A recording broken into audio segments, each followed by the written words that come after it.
Let's say the brewery is yours. Your ale is finished on a Tuesday morning. It is the best thing you will make all month. Thick, sweet, still warm at the bottom of the vat, and the smell of it fills the whole house. By the end of the week, it is turning, not cheaper, turning, going sour in the vat, and there is nothing you can do about it. There is no chilling it, no sealing it, no sending it somewhere it will fetch more. You cannot hold it back and wait for a better price either. You have days. That is the whole window, and every batch you ever make will live and die inside it. Here's the strange part. Those few days are not a problem inside the business. They are the business. They set what you need to start. They set whether you can ever be rich. And right now, in your lifetime, brewers are coming off ships from across the North Sea carrying a plant that stretches that window. When it stretches, this trade gets taken out of the hands of the people who built it and handed to somebody else entirely. Meanwhile, in a port town on the Norfolk coast, one of the wealthiest women in England is about to put everything she has into a brewery. She will hire the best brewers money can buy. She will lose all of it to something that nobody in Europe could see yet. Start with the physical facts, because the money makes no sense without them. You take barley, you soak it until it sprouts, which wakes up the enzymes inside the grain. Then you dry it over a kiln to stop it growing. That is malt. You crush it, you mix it with hot water, and the enzymes turn the starch into sugar. You drain off the sweet liquid, which is called wort. Then you add barm, the living foam saved off your last successful batch, and you wait. What you have at the end is ale. An ale in England at this point is unhopped. There are no hops extending its shelf life. Bacteria can turn the remaining sugars towards sourness, so the clock starts running the moment fermentation finishes. How long you actually get depends on the strength of the brew and the weather that week. A strong batch in a cold cellar holds longer than a weak one in August. But we are talking about days, not weeks, and nobody in this trade is planning around anything else. One piece of vocabulary, because it matters later. In England in this period, ale usually means the unhopped drink, and beer usually means the hopped one. Usually. The terms are not stable everywhere. Their meanings shift depending on who is writing and why. If you have seen a neat three-way chart of ale, beer, and tavern drink, that is the internet's version, not the archives. For the next 20 minutes, stop thinking about money and start thinking about temperature, foam, and how a thing smells on the fourth day. That is what this business actually runs on. So the first question is not what it costs to build, it is how much you can afford to lose every few days. Here is where it gets genuinely surprising, and I will be honest. This caught me out. You do not need a brewery. What you need is a hearth, which you already have, add a few wooden tubs, some pots, water and grain. That is a working ale business, run out of the kitchen you already cook in, and across most of medieval England that is exactly what it was. That explains something people usually explain with sentiment. This trade was overwhelmingly run by women, and the reason is not that brewing was thought of as women's work in some soft cultural sense. The reason is the capital requirement. When the entry cost of a business is close to nothing, and the work happens in a domestic building, the business goes to whoever is already standing in that building. Judith Bennett's work on English brewsters is the study to read here, and the pattern holds across hundreds of villages. But near zero is not zero, and one surviving document tells you what the real floor was. In 1348, a London brewer called Lawrence Lelong died, and somebody wrote down what was in his workshop: lead vessels for heating water, then a lead cistern for steeping barley, a lead trough with a tap, a rearing vat for fermentation, and a wooden mashing vat valued at 18 pence. 18 pence for the wooden tub. An unskilled laborer in England at the end of that century earned somewhere around 3¼ pence a day, so the cheapest serious item on that list, the plain wooden vat, costs nearly a week of a man's life. And it is the cheapest thing on the list. The lead pieces cost multiples of it. One more number to calibrate how much of this stuff people were drinking. Servants in religious houses were often rationed at around a gallon of ale per person per day. A gallon. That is not a feast, that is Tuesday. When you hear how small these operations were, hold that demand figure next to it. Cheap to start, which sounds like good news right up until you ask the only question that matters. How far can you sell it? Now the clock does its first real piece of work. Your product dies in days, so your entire market extends only as far as a person will walk with an empty jug, buy from you, and carry the ale home before it goes over. That is it, the whole map. No warehousing it or sending it downriver. No building a name in the next town, because by the time your ale arrives there, it is vinegar and your name is worse than nothing. Be precise about this ceiling, because it is easy to overstate. You can brew a bigger batch, and substantial urban ale operations did exist. What you cannot do is sell further away. The limit is on distance, not volume, and chemistry sets it rather than law. So the business has a shape that no amount of skill will change. You can be the best brewer in your parish. You will never be the best brewer in England. because England is not reachable from your kitchen. You learn where the edge of that window is by smell, not by testing or measuring, but by putting your face over the vat on the fourth morning and knowing. There is a sharpness that comes up underneath the sweetness, faint at first, like the room has been left shut too long. Once you can smell it, the batch is already gone. What you are actually smelling is bacteria eating the sugar you paid for and giving you acid back. Nobody will know why for another 400 years, but every brewer in England knows the smell. Into that ceiling, the crown drops a price cap. The assize of bread and ale dates to 1266, and it is the first real food and drink regulation in English law. What it does is tie the price of your ale to the price of grain. Here is the scale. When a quarter of wheat is selling at 3 shillings to 3 shillings and 4 pence, a brewer inside a town has to sell 2 gallons for a penny. Outside a town, 3 gallons for a penny. Read that again and notice what it is actually doing. When grain gets more expensive, the penny does not move. Your measure shrinks instead. You hand over less ale for the same coin. That is medieval shrinkflation, and it is pointed directly at you. A bad harvest raises your costs, and the law forbids you from raising your price. So the shortfall comes out of your margin. The system is designed so that the brewer absorbs the bad year, and the drinker does not. Enforcement comes in the form of a man called the ale conner. He is a sworn local officer whose job is to taste your batch and set what you are allowed to charge for it. You are not permitted to sell before he has inspected it. If you sell early or above the price he sets, you are fined, and the penalties escalate until you are put out of the trade entirely. Since somebody always brings this up, the ale conner did not test your ale by pouring it on a bench, sitting in it in leather trousers, and seeing whether he stuck. That story is Victorian. There is no medieval evidence for it, and if your ale were sugary enough to glue a man to a plank, he would have known that from the first mouthful. He drank it. That was the test. So, a fixed price, a product measured in days, and a market measured in footsteps. On paper, this business makes nobody rich. That is your first clue that the money is not in the ale.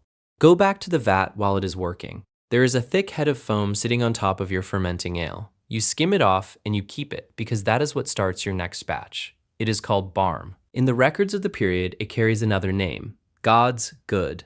God's Good, nobody knew what it was.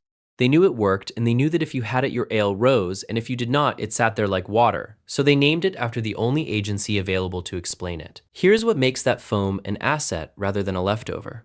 Bakers need it too. Bread rises on the same organism, and a baker cannot conjure a reliable culture out of thin air any more than you can. What he can do is come to you, since you have a vat that is actively working and he does not. So you are not a brewer who happens to have a byproduct. You are the only reliable supplier of a living input that the town's bread depends on. That is a different kind of position entirely. That is leverage. For a long time, brewers gave it away or handed it over for a farthing, framing the exchange as a Christian kindness, which is exactly the sort of arrangement the name suggests. By the 15th century, complaints start appearing about brewers who have worked out what they are sitting on, refusing to hand over the barm and charging bakers hard cash for it. The gift became a chokehold. There is a second waste stream too. The spent grain left after mashing, called draff, gets sold as animal feed. Worth having, not worth a paragraph. The physical scene is worth holding on to. You are standing over an open vat with a shallow wooden dish, taking the foam off the top in slow passes, so you do not stir the whole thing up. It is warm. It smells like bread already. A boy from the bakehouse 3 streets over is standing in your doorway with a covered pot, waiting because his master cannot start tomorrow's dough until you decide what today's price is. So the most valuable thing in this building is something nobody can see, name, or make on purpose. Hold on to that, because it is also the thing that is going to destroy somebody.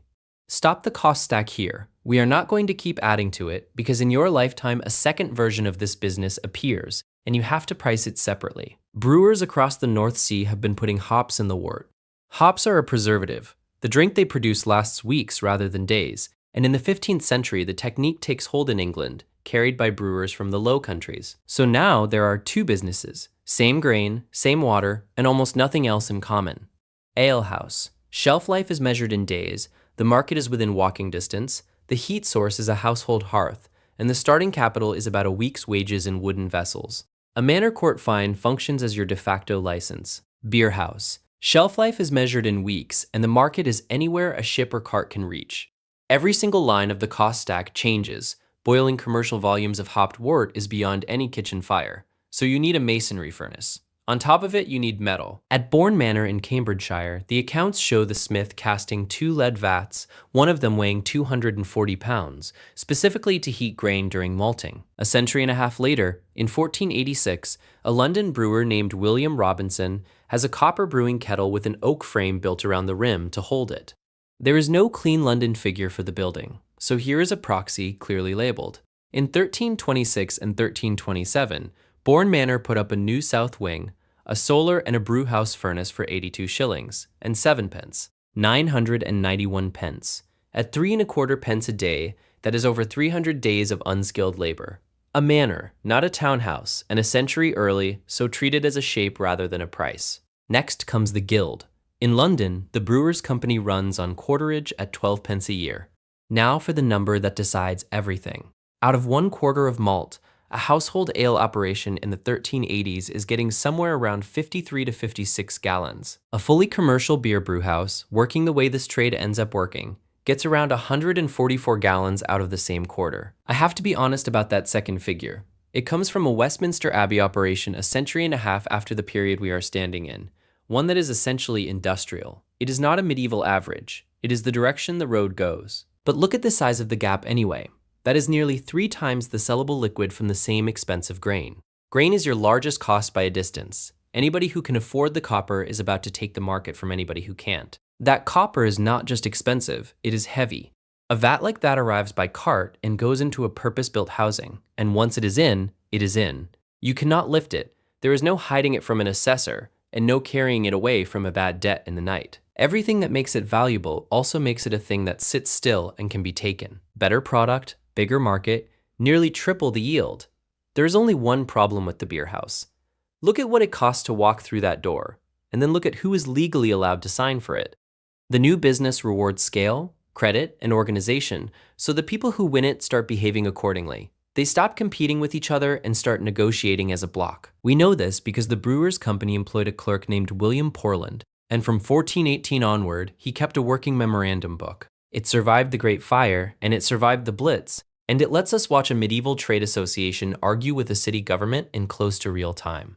The argument is with Richard Whittington, the real one. By this point, the 4-time mayor is nearing the end of both his life and his final term. He goes after the brewers publicly and calls them fat swans. And the accusation is specific. They ride out into the countryside and buy up malt before it reaches the open market, and get rich while the commons go short. Then he hits them where it hurts. The company is fined £20 over their use of the Chepe conduit water. £20 is 4,800 pence.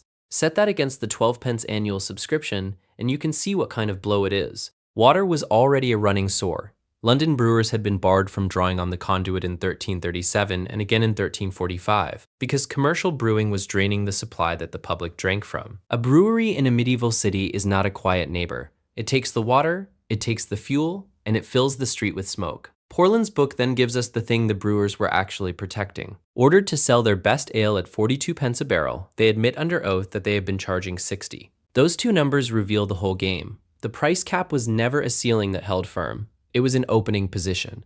The guild existed to fund the argument, and when the fine landed, the strategy was to delay, wait out the mayor, and settle with a more sympathetic one. Now you know who got rich from the new business. Look at the other column. This is the quiet part, the one I keep thinking about. Before the fork, women dominated this trade. Afterwards, they did not. No decree caused the change, and nobody banned anything. What happened was arithmetic. The beer house needs a furnace, imported metal, bulk grain bought ahead of the season, and a guild membership. That means it also needs credit, contracts, and property held in your own name. Under coverture, a married woman's legal identity sat with her husband's. She could not straightforwardly borrow, sign, or hold the assets on her own account. As the capital requirement rose, the threshold for ownership rose with it, silently, without anybody having to write it down. Women who had owned the trade moved into working it. Tapsters, hucksters, servants in somebody else's brewhouse. I want to be careful here, because this is the kind of story that gets flattened. It happened across generations, not in a year, and historians still argue about how much weight to assign to technology, law, and plain demography. It was a slow squeeze, not an eviction. Widowhood forms the clearest exception. A widow could hold and run the business outright, in her own name, with the guild treating her as a full member. Portland's book has Alice Hoare paying her 12 pence quarterage year after year from 1418 to 1420.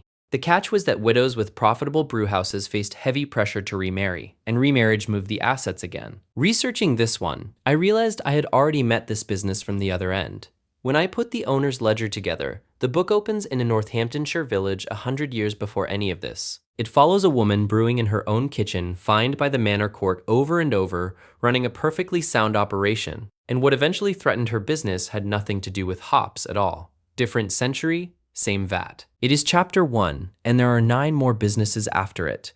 Link is below. That fork made some people rich and pushed others out, but it never solved the one thing that could empty a brewhouse in a week, and that failure struck one of the richest women in England. Bishop's Lynn, Norfolk, in the first years of the 15th century. Today, it is called King's Lynn. Marjorie Kempe is the daughter of John Brunham, who was mayor of that town 5 times, and is married to a merchant. She has capital, standing, and access to the best staff in the market. She goes into brewing, and by her own account, she is one of the greatest brewers in the town for 3 or 4 years. Then, the ale starts failing. The detail she gives is what makes it land. The ale stood as fair under the barm as any man might wish to see, and then the barm fell. The whole brew was lost, then the next one, and the one after that. Her servants could not fix it. They were skilled, she says so plainly, and it made no difference.